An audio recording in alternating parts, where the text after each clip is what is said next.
अस्सलामुअलैकुम दोस्तों, welcome back to our channel find Urdu. Exponential exponential का मतलब है इंतहाई तेज बढ़ने वाला, बहुत ज़्यादा इजाफा। एक्सपोनेंशियल का मतलब है किसी चीज़ का बहुत तेज और बड़े पैमाने पर बढ़ना या इजाफा होना।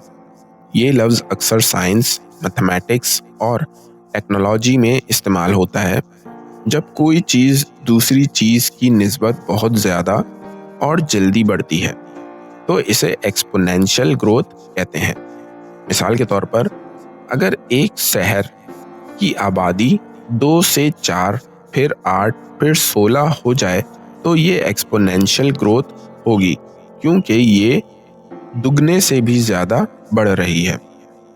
The company experienced exponential growth in sales. Company की सेल्स में इंतहाई तेजी से इजाफा देखने को मिला। दोस्तों, एक्सपोनेंशियल का मतलब है बहुत तेज और बड़े पैमाने पर बढ़ना।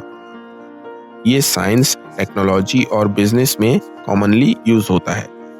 एक्सपोनेंशियल का मतलब उम्मीद है अब आपको समझ में आ गया होगा। मिलते हैं नेक्स्ट वीडियो में। शुक्रिया।